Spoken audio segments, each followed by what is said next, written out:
নমস্কার, আপনারা দেখছেন ডিজিটাল খবরুলাল বাংলা। আমি বিথিন আপনাদের সঙ্গে। এর আগের আলোচনায় আমরা আপনাদের সামনে 14ই আগস্ট গভীর রাতে কিভাবে একদল দুষ্কৃতী আরজিকর হাসপাতালে ঢুকে এমার্জেন্সি বিভাগ বহির বিভাগে ভাঙচুর চালালো সেই বিষয়টি তুলে ধরেছিলাম। আমরা দাবি জানিয়েছি যত দ্রুততার সঙ্গে অপরাধীদের চিহ্নিত করে তাদের প্রকাশ্যে আনতে হবে এবং কার নির্দেশে বা কাদের নির্দেশে এই জঘন্য ঘটনাটি তারা ঘটিয়েছে সেটা প্রকাশ্যে সাংবাদিক বৈঠক করে জানাতে হবে প্রশাসনকে। এবার আসি এই মুহূর্তের আলোচনায়। আমরা ঘটনার দিন থেকে লক্ষ্য করছি সেই অর্থে রাজ্যের মুখ্যমন্ত্রী মমতা বন্দ্যোপাধ্যায়, যিনি কিনা সারা ভারতবর্ষের কোথাও কিছু ঘটনা ঘটলে বিভিন্ন ঘটনায় তিনি বক্তব্য রাখেন, সোশ্যাল মিডিয়ায় পোস্ট করেন, সেই জায়গা থেকে তিনি একদম চুপ। অন্যদিকে প্রথম দিন থেকেই নিজের অবস্থান স্পষ্ট করেছেন অভিষেক বন্দ্যোপাধ্যায়। এই বিষয়টিকে আমরা কিভাবে দেখব? এটা কি তৃণমূলের দলীয় কোনো সিদ্ধান্ত? দলের একজন শীর্ষ দুই ব্যক্তি একজন চুপ থাকবেন এবং একজন সোচ্চার হবেন, নাকি এর আগে আমরা যেটা বলেছিলাম যে দলের মধ্যে থেকে মমতা বন্দ্যোপাধ্যায়ের ছায়া হয়ে না থেকে অভিষেক বন্দ্যোপাধ্যায় নিজের একটা ভাবমূর্তি গড়ে তুলতে চাইছেন। তিনি দলের মধ্যে মমতা বন্দ্যোপাধ্যায়ের সমান্তরাল একটি সংগঠন চালাতে চাইছেন। আরজিকর ধর্ষণ এবং খুনকাণ্ডে আমরা প্রথম দিন দেখেছি অভিষেক বন্দ্যোপাধ্যায় তিনি এই ধরনের অপরাধীদের দ্রুত বিচারের প্রক্রিয়ার মধ্যে দিয়ে শাস্তির দাবি জানিয়েছেন। এমনকি তিনি এই ধরনের অপরাধীদের এনকাউন্টার করার পক্ষে সওয়াল করেছিলেন।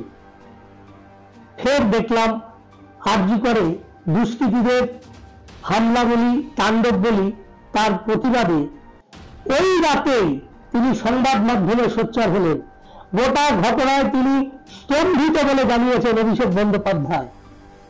হাসপাতালে তাণ্ডব দেখে তার তোপ এই গুন্ডামি এবার সহ্যের সমস্ত সীমা অতিক্রম করে গিয়েছে। সেই সঙ্গে তিনি এও জানিয়েছেন আগামী 24 ঘন্টার মধ্যে দোষীদের পাকড়াও করে তাদের আইনিভাবে শাস্তির কঠোর ব্যবস্থা করতে হবে। ইতিমধ্যেই তৃণমূল সাংসদ যোগাযোগ করেছেন শহরের পুলিশ কমিশনার বিনীত গোয়েলের সঙ্গে বলে আমরা জানতে পারছি। বুধবার গভীর রাতে রণক্ষেত্র হয়ে ওঠে আরজিকর মেডিকেল কলেজ। বুধবার রাতে হাসপাতাল চত্বরে ঢুকে তাণ্ডব চালায় একদল বহিরাগত। বেধড়ক মারধর করা হয় কর্মবিরতিতে অংশ নেওয়া চিকিৎসকদের, ভেঙে দেওয়া হয় প্রতিবাদ মঞ্চ। তাদের মারমুখী মেজাজের সামনে ভয়ে প্রসূতি বিভাগ এবং শিশু বিভাগে গিয়ে আশ্রয় নেয় পুলিশ। আরজিকর হাসপাতালের বহির্বিভাগ এবং এমার্জেন্সি বিভাগের সমস্ত কিছু সরকারি সম্পত্তি ভেঙে চুরে তছনছ করে দেওয়া হয়েছে। আরজিকরের এই আচমকা হামলায় আতঙ্কিত হয়ে পড়েন রোগী যারা ছিলেন তারা। রাতেই আরজিকর হাসপাতালে এসে পৌঁছান অবশ্য নগরপাল বিনীত গোয়েল। তবে তিনি সমস্ত ঘটনার দায় চাপিয়েছেন মিডিয়ার ওপর। যদিও অভিষেক বন্দ্যোপাধ্যায়ের গলায় এই ধরনের কোনো অভিযোগ আমরা শুনতে পাইনি, বরং তিনি রাতেই মুখ্যমন্ত্রী মমতা বন্দ্যোপাধ্যায় চুপ থাকলেও অভিষেক বন্দ্যোপাধ্যায় কিন্তু সোশ্যাল মিডিয়ায় ক্ষোভ উগরে দিয়েছেন তৎক্ষণাৎ। এক্স হ্যান্ডেলে তিনি লিখেছেন আরজিকরের এই গুন্ডামির ঘটনা সহ্যের সীমা ছাড়িয়ে গিয়েছে।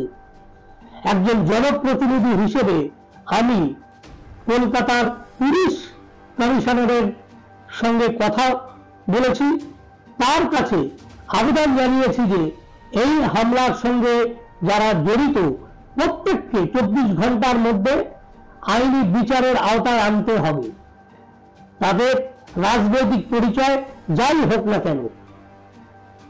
এই জায়গা থেকে একদম পরিষ্কার যে অভিষেক বন্দ্যোপাধ্যায় তিনি তার অবস্থান এই আরজিকর কাণ্ড নিয়ে প্রথম দিন থেকে পরিষ্কার করেছেন এবং তিনি প্রতিটা মুহূর্তে নজর রাখছেন এবং প্রতিটা মুহূর্তে কিন্তু আমরা লক্ষ্য করছি তিনি তার বক্তব্য কখনো এক্স হ্যান্ডেলের মাধ্যমে, কখনো ভিডিও বার্তার মাধ্যমে তিনি রাখছেন। কিন্তু আশ্চর্যজনক ভাবে রাজ্যের মুখ্যমন্ত্রী কিন্তু চুপ। এই জায়গাতেই বারবার প্রশ্ন উঠছে, তাহলে কি অভিষেক বন্দ্যোপাধ্যায়ের দলের মধ্যে থেকে শুধুমাত্র মমতা বন্দ্যোপাধ্যায়ের ছায়া সঙ্গী বা ছায়া হিসেবে থাকতে চাইছেন না, তিনি একটি সমান্তরাল সংগঠন করতে চাইছেন এবং তিনি তার নিজের অবস্থান, তিনি তার নিজের ভাবমূর্তি গড়ে তুলতে চাইছেন এবং সেই জায়গা থেকেই তিনি এও জানিয়েছেন যে আরজিকর হাসপাতাল সহ রাজ্যের বিভিন্ন সরকারি বেসরকারি হাসপাতালে যে কর্মবিরতি চলছে, যে জুনিয়র ডাক্তাররা বা ডাক্তাররা দোষী বা দোষীদের শাস্তির দাবিতে আন্দোলন করছে, সেটা বৈধ এবং তারা যথার্থই আন্দোলনের দাবি করছেন। অভিষেক বন্দ্যোপাধ্যায় বলেছেন যে তাদের এই আন্দোলন যথেষ্ট তাৎপর্যপূর্ণ এবং যথেষ্ট বৈধ।